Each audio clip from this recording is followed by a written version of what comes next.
Distinguished guests, it is an honor to welcome you to this special occasion as we gather to pay tribute to the remarkable legacy of Dr. Doug Parrett.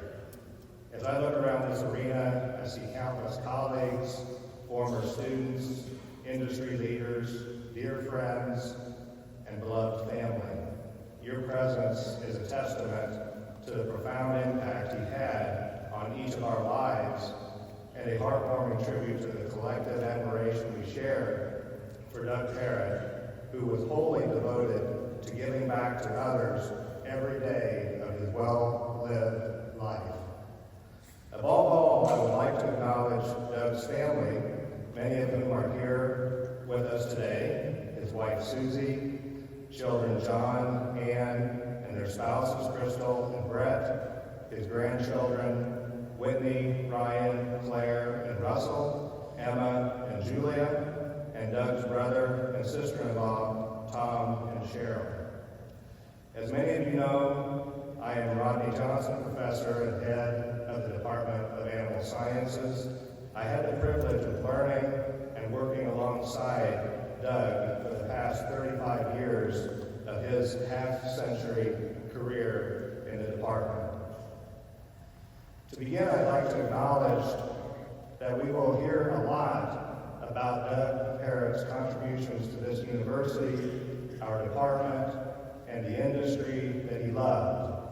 But above all, Doug Parrett loved his family. His most important titles were husband, dad, and grandpa. He has been a shining example to everyone in this room about what is most important in life and how to live out your values each and every day.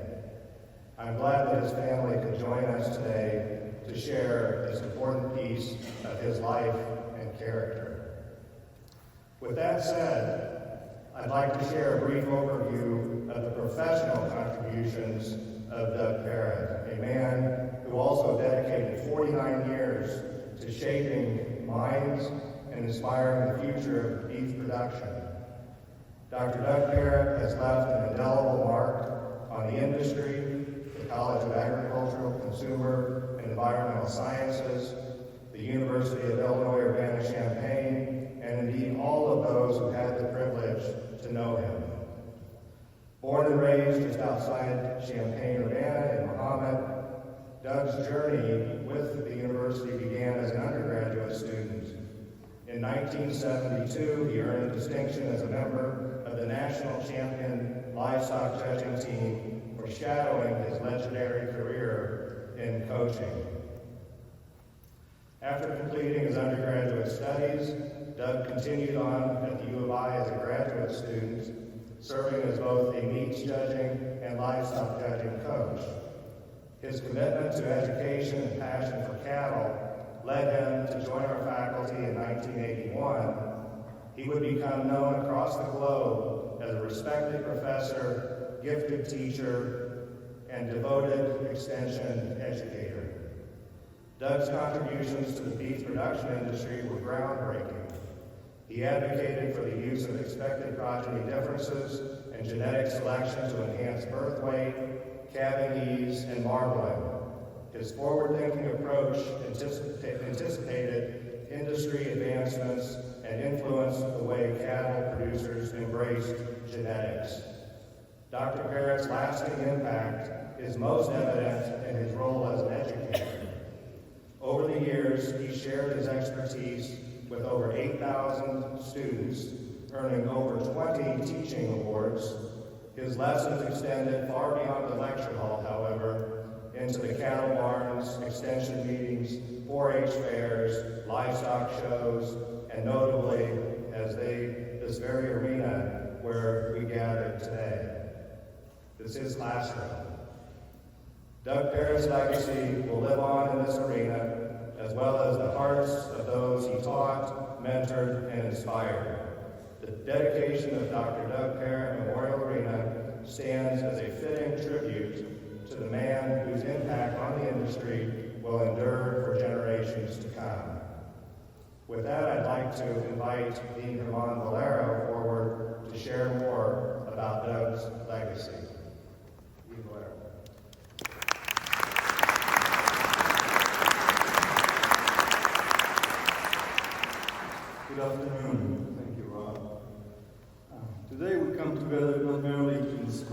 name on a plaque, but to celebrate the legacy of our mentor, colleague, friend, and devoted family man, Dr. Doug Parrett. I've had the privilege of knowing Doug since I joined the faculty at Illinois 26 years ago. As we advanced in our careers, I came to know Doug as a distinguished scholar who was tremendously generous with his time and talent. I have to say that when I was an assistant professor, I was walking one day between the buildings here, and Doug stopped me. I didn't know what I was doing. I was an assistant professor, and he asked me, "How you doing?" I was like, "Wow, this man stopped and wanted to know how I was doing as an assistant professor." I was going through my early stages of the career, and I felt really good about it. Someone caring the young faculty. So that stuck with me, and I think that spent a lot of time with Doug being department heads, both of us. So he was department head at 2 different times, covering for animal sciences. I was department head of crop sciences. What was great about that was the ability to bounce ideas, discuss difficult issues. We were going through a lot of cuts and different changes, and Doug was a steady person that gave me great advice. I was talking to Susie about like it would be wonderful to see him walking through the door, and so I can bounce ideas now of getting his advice. So he's missed tremendously by everyone here in the college. But today, surrounded by those who knew and loved him best, we dedicate a special space in his honor. It is here where he lectured, and students and livestock judging teams. Just as Doug's generosity knew no bounds, the Doug Parrett Memorial Scholarship Fund, too, will be boundless, providing perpetual support for the livestock judging team that meant so much to Doug. Your presence here today, along with your support for this scholarship fund, exemplifies the enduring impact Doug had on all of our lives. As we stand in this historic pavilion, let's pause to contemplate the profound impact Doug had on our lives and the lives of many students who have graced this space. A tradition destined to endure beneath the distinguished banner of Dr. Doug Parrett Memorial Arena. So I believe one already came down. That's grandkids doing. But now your son. Without further ado, I would like to invite the Parrett family forward to unveil the bronze plaques that are located at the south entrance, forever marking this arena as the Dr. Doug Parrett Memorial Arena.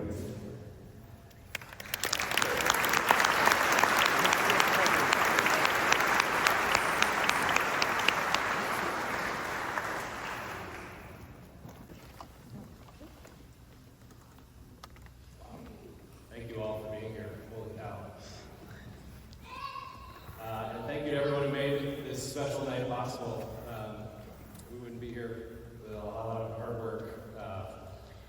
Special thanks to a few special folks that gave some extraordinary efforts to make this happen. Dr. Bollero, Dr. Rodney Johnson, Dr. Dan Shike, Jamie Evans and the animal science staff, the marketing and communications team, Kim Bishop and the advancement team, and Chancellor Jones.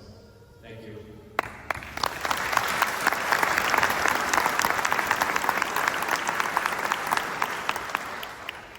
This is a significant night for our family. The dedication of this arena in my dad's name is an exceptional honor. An honor that's so enormous that it's almost hard to grasp. Think about it.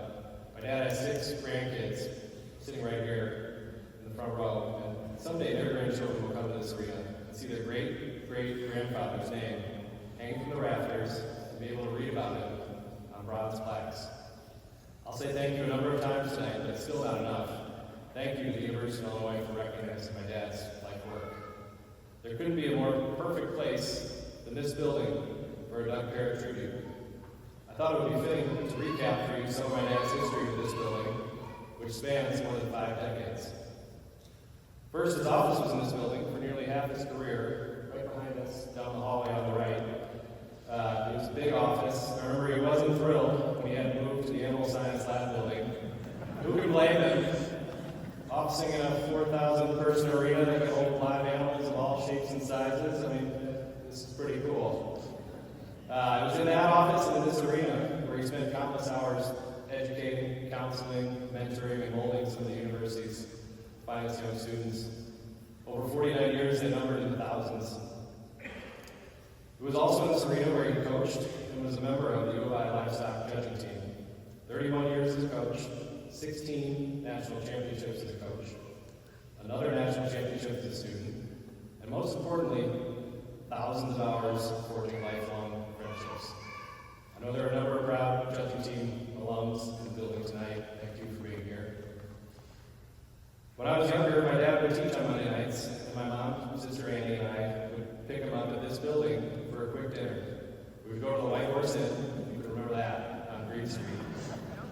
We'd have burgers, beef hamburgers that are not chicken sandwiches or chicken fingers. And then we'd drop him back off here for class. When we were younger, my sister and I, in preschool and kindergarten, he would invite our entire classes in. We would come and watch them shear sheep right here in this arena. My dad grew up on a farm, but he didn't raise us on a farm. We grew up on a plain, normal Champaign neighborhood. But his job here at the university provided him with that daily dose of farm life that he craved. He treated this building as if it was his own, with respect, with care.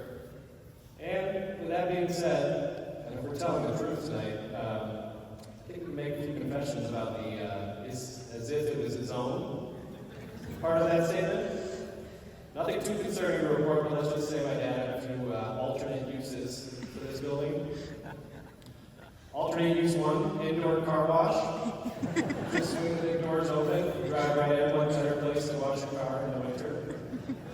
Alternate use 2, this comes as no surprise, golf driving range. There were big tarps at both ends, I think, that could roll down all the way to the floor, and they were heavy duty. They're perfect. We figured out they were perfect for hitting golf balls into in the winter. Alternate use 3, sports practice facility. Need an indoor space for soccer practice? Just bring the team to the soccer building.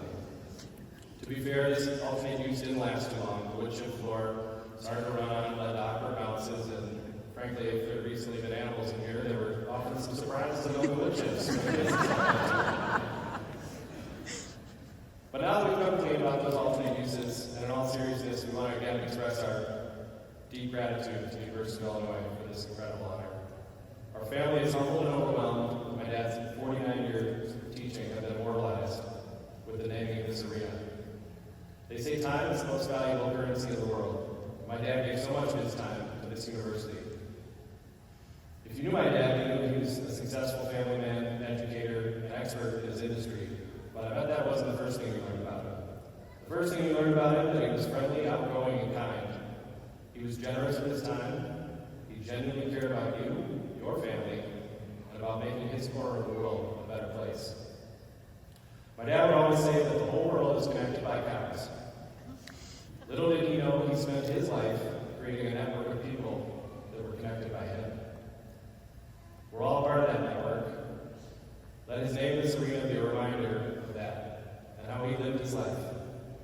In honor of my dad, let's do our best to put others first, pay forward some of the selfless love, kindness, and support that he demonstrated throughout his life and his career. Thank you again to the University of Illinois, and thank you all for being here.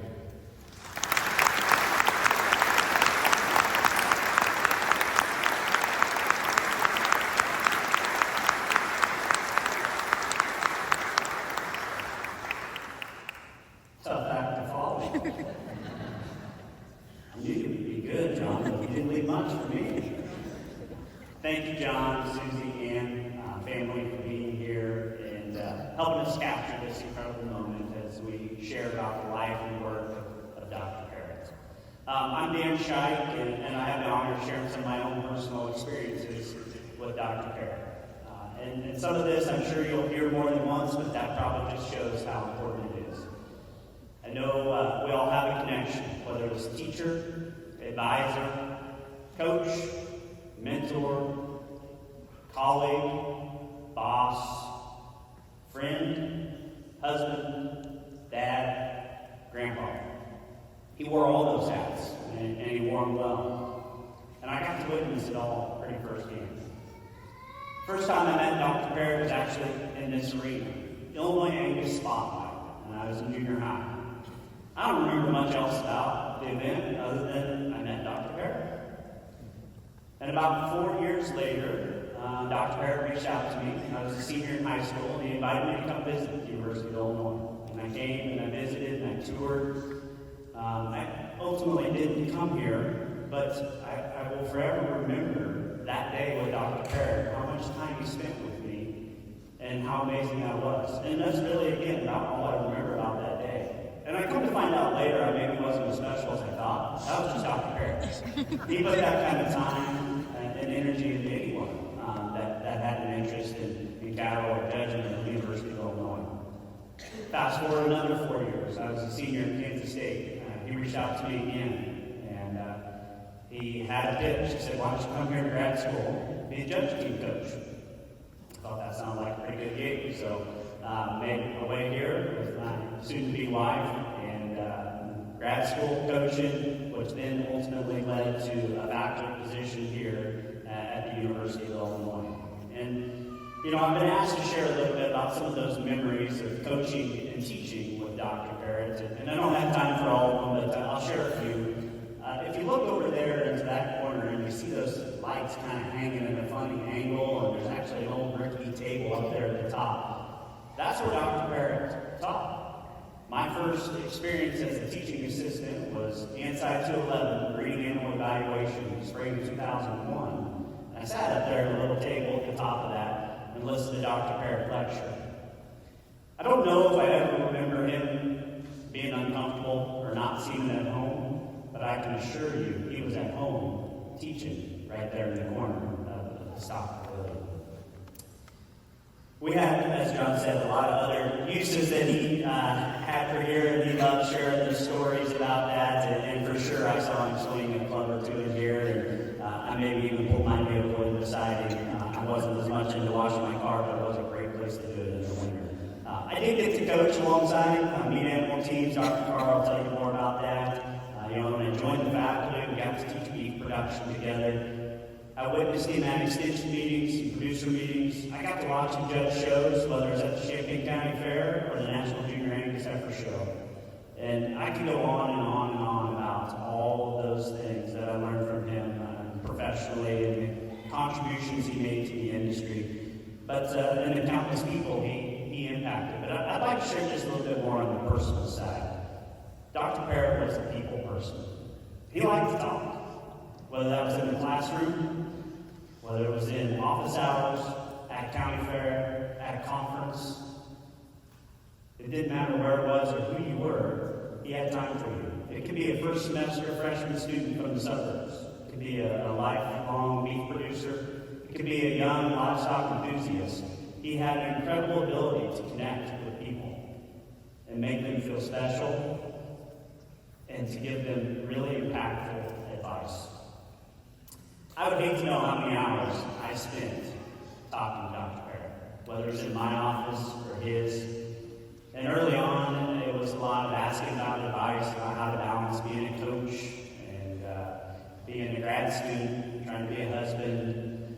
And then it was him sharing about his family, his wife Susie, John and Ann, golf, basketball. And I remember thinking, man, I hope someday it will be as obvious that I love and I'm as proud of my kids as it was to me that he was of his kids.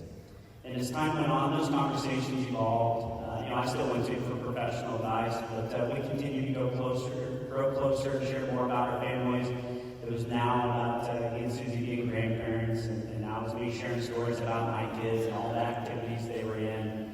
And I could always count on Monday morning. Dr. Parrett knocked at the door to get the report from the weekend, from the kids' activities, whether it was showing livestock or sports. He'd already looked up the results online or read in the paper, but he sat there and he listened to my really long-winded, proud dad version. And, I just always remember that. He was a people person, and his impact is evident by the crowd that is gathered here today. I will end with, I couldn't think of anything better or be happier that this arena will carry his name. And I look forward to sharing with students and visitors for years to come about the impact he had and why he considered this home and why it's fitting that it carries his name. Thank you.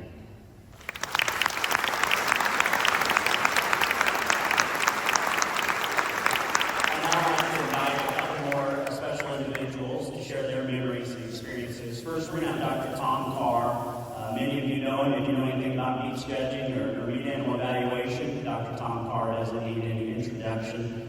He did his undergraduate and graduate degree at Kansas State, a PhD at Oklahoma State, and he joined the faculty here at the University of Illinois in 1974, and he coached meats and meat animal teams for 36 years. And then we'll also have the Honorable Gene Schwarm. Gene's an ACES graduate, was on a livestock judging team in 1977, coached by Dr. Parrett. He's a judicial officer for 23 years in the Illinois Judicial Branch, serving as a circuit judge, chief judge, chair of the Illinois Chief Judge Conference, and retired from the bench as presiding justice of the Illinois Appellate Court, 5th District in Southern Illinois. Dr. Carr.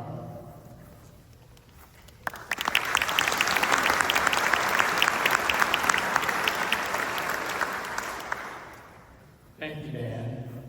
It is a great privilege and an honor to be with you today. My congratulations to everybody that was involved in making this happen. And I have a few things I'd just like to share with you and try to keep myself intact here a little bit. I first met Doug in March of 1974. I had flown in to be interviewed for an assistant professor position at the University of Illinois with an emphasis in meat science and coaching the meat judging team.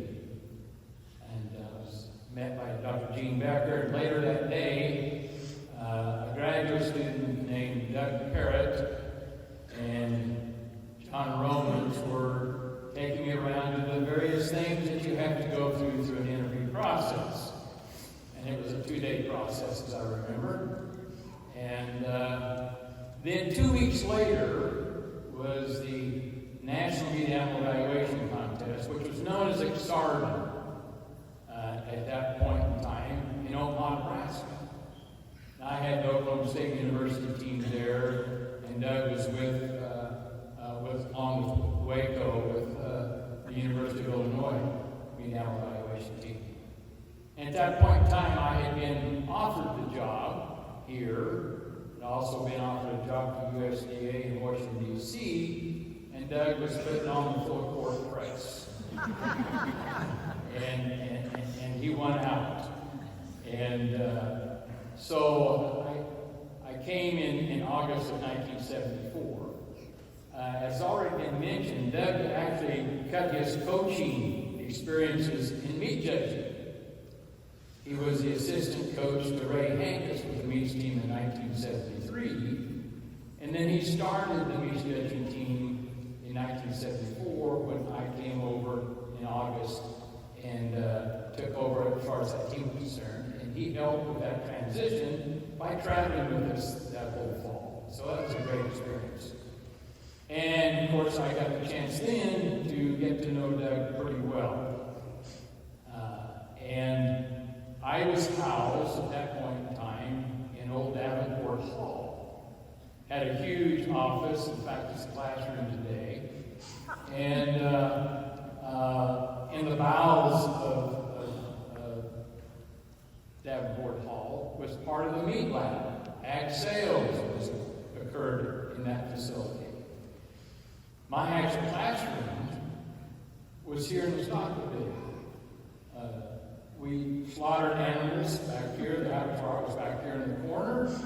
We had a big cooler, in which we had carcasses. We had judge carcass classes in there. And then Ansite 209, which initially John Rhodes and I taught together, and that right over there in that corner. And we had a cap on the class of 85, so that place was filled with students. Ate a lot of sawdust in this place. And really, it hasn't, to be perfectly frank, it hasn't changed much since 1974. So we had classes together. And then, once I arrived at U of I, talked about this meat evaluation team.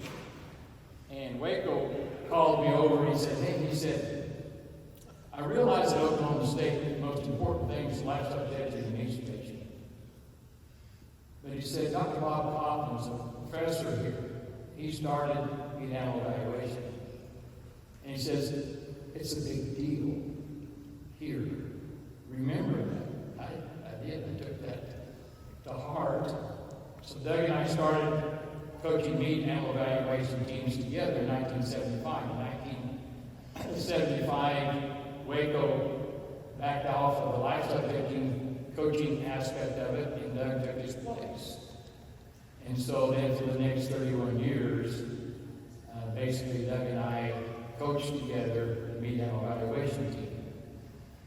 Our personalities came together pretty well, and we had a lot of success. And John mentioned the 16 national championships, and I was visiting with Dan a little bit this morning, and I went back and calculated, and we were either first, second, or third about 95% of those contests. And so it was a big deal. Our goal was to beat the crap out of everybody.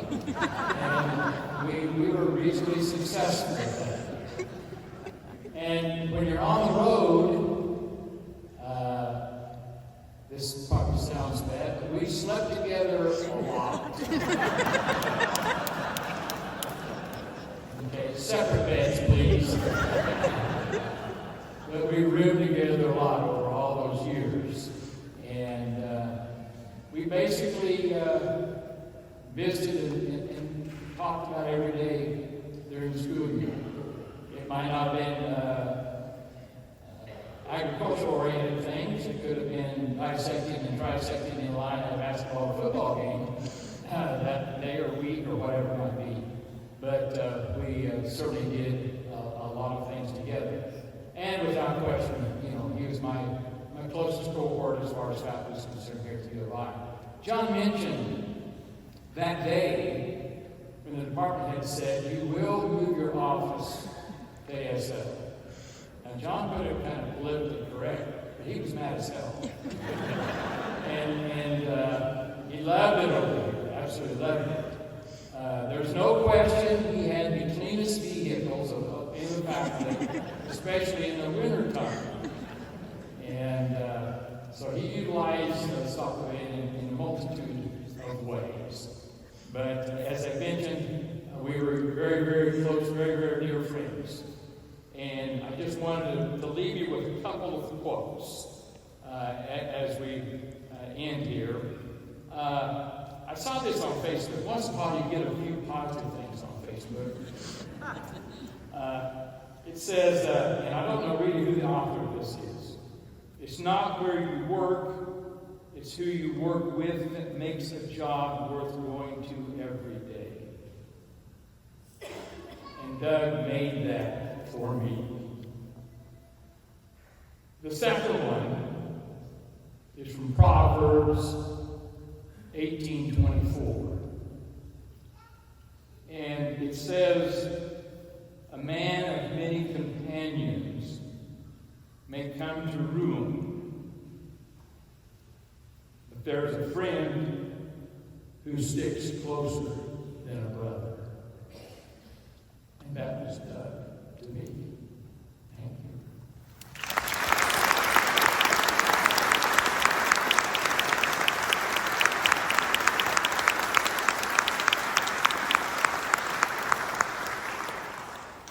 Dr. Carr has always been a tough act to follow. But let me begin by saying I am so honored to be able to offer a few words and thoughts about my livestock judging team coach, Dr. Doug Parrett. I was a member of the livestock judging team that he coached in the fall of 1977. And I think we were the third team that Doug coached. And at that time, Doug was a graduate assistant working on his PhD. He was only 4 or 5 years older than we team members. And at that point in life, I would best describe Doug as a great guy to hang out with. And I know there's a number of judging team alums here that would back me up on that. Even at the young age of 26, Doug had taken the role as ambassador for the University of Illinois to the livestock industry. Wherever we went, Doug knew people.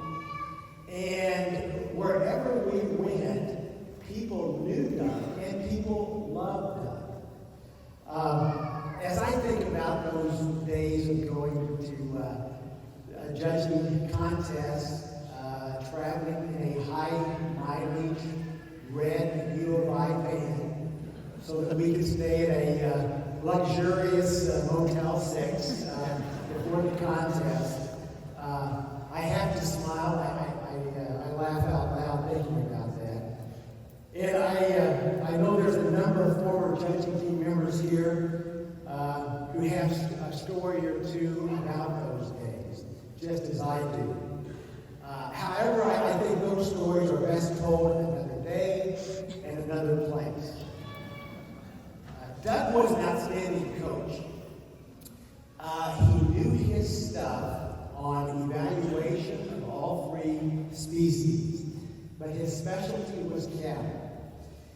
He could really talk a set of reasons, and most importantly, he could communicate and transfer that knowledge.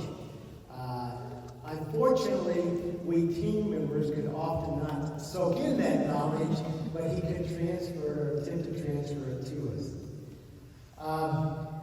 Doug was competitive. He wanted to win. And when we went to contests representing the University of Illinois, we were there to do more than just participate. We were there to win or to come close to it.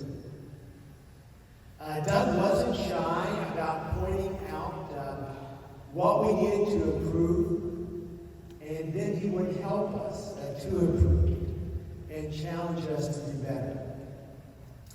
And I recall in contest morning, he would have the ability to be on the lighter side, to help with the nerves, so that we could use our analytical skills to make a decision and then orally articulate the reasons for that decision. I was one of many students who had a special connection with Doug while in school. After I graduated, we see each other at reunion events or at the state fair. And however, it was about the 1990s. We were at the state fair, and this was about the time that I went on to the bench. And we were visiting at the state fair and discovered we had a hobby in common. And that hobby is the humbling game of golf. So for the next 25 to 30 years, Doug and I played a lot of golf together. I know some of his local golfing buddies are here as well. Now, I'm not going to disclose just how often that we 2 state-paid employees were able to meet up at a golf course, but our friendship grew to a new level. It may be hard to believe, but Doug talked a lot, even on golf course. He was 4 years older than me. He got married a few years before I did. He went to work a few years before I did. His kids were a few years older than my kids. But we found we had a lot in common. We had similar family lives and children's activities. We also had a lot in common professionally, especially when Doug was acting head of the Animal Science Department, and I happened to be chair of the Chief Judges Conference in Illinois. And we were both working in the public, we were both working for the public, and in our respective professions, we had independent colleagues who enjoyed their autonomy. And in many ways, Judge Doug served as a mentor for me. He was a trusted friend. We discussed life struggles, and we discussed life's successes in both personal and professional life. Doug was able to achieve a nice balance in life, and a nice balance of work life and family life. Doug had a tremendous, successful professional life, and he also had a tremendous family life. He had his priorities correct, and family was the priority to Doug. Family was so important, and we talked much about family and raising children. Doug was a dedicated, supportive, and loving husband to Susan for 43 years. He was a dedicated, supportive, and loving father who was so proud of his children. Now, I know Doug enjoyed judging national Angus events, and I know Doug enjoyed the classroom and interacting with students. But Doug talked a lot about John and Annie, and one of Doug's greatest joys in life was playing golf with John, and they played at some of the finest professional championship golf courses in the country. John is an excellent golfer with a perfect swing that he was never able to teach his dad.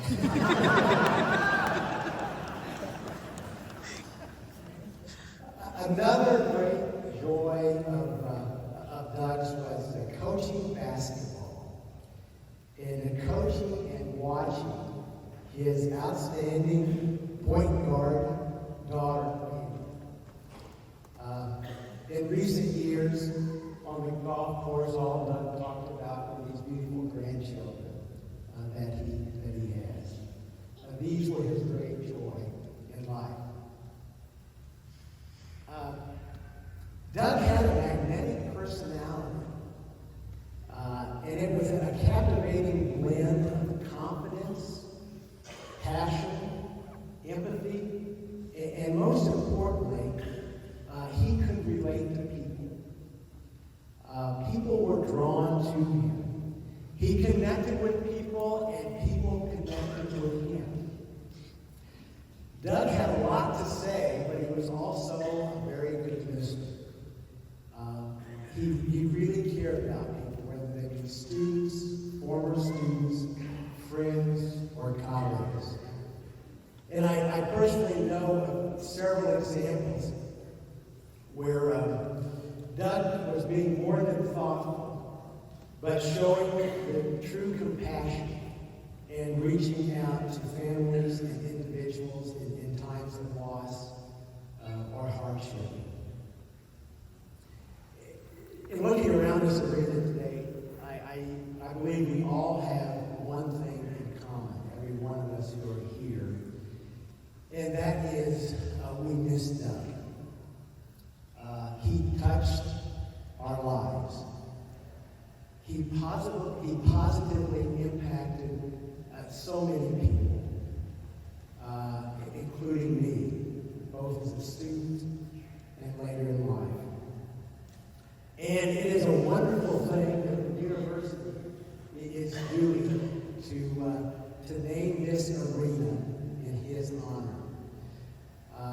we who knew Doug will never forget Doug.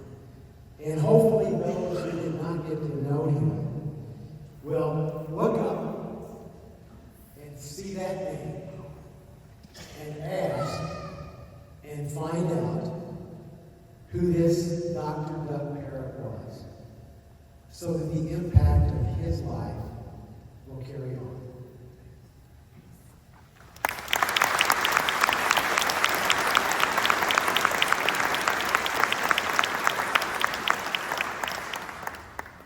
Thank you, Judge Schwarm and Dr. Carr, for those wonderful comments. And I know everybody here has a Doug Parrett story to tell. I've heard several already, and I really just want to thank you for coming out and experiencing this event with all of us, especially with the family. And I hope you enjoy sharing your Doug Parrett stories the rest of the evening and for many evenings to come beyond this. It's really awesome to be here with you to celebrate the life and work of Dr. Parrett, and he means so much to all of us. As we start to wrap this up, I do want to just thank a few people. It's no small task to transform a livestock pavilion into a venue like this. It's really spectacular, and honestly, Dr. Parrett did a lot of this, in terms of really getting the ball rolling and fundraising and resulting in some of the beautiful things that you see when you come in the south door. It's really a special venue. But to get it to this state today, I want to just thank the College of Aces, Marcom group, the advancement team, FNS for helping with the setup and catering, and countless others who really pitched in. Especially, I want to give a shout out to Dan. Dan's carried a lot of weight on this, and really much appreciated Dan. Kendra Thorson, and then Jamie Evans. Someplace along the way, I appointed Jamie to be the wedding coordinator and pulling us all together. She's the perfect person to do that. I think there was something else I was supposed to say, but I'm just going to point out that there's some cards back here at the back. When you're leaving, please take those so you can keep that close by. They're really special. These bronze plaques that we unveiled here, they are mounted on the walls on the right and left side as you're exiting that way. So please, take a moment to look at those. They're really, I love them all. But the tribute to the stockman, which was the family's idea and really insistence on doing it, it really is spectacular. So with that, and there's some memory cards. If you want to write some notes to the family, please do that as well. So as we wrap up, does everybody have their Mountain Dew? So get your Mountain Dew, and John is going to give us a send-off here.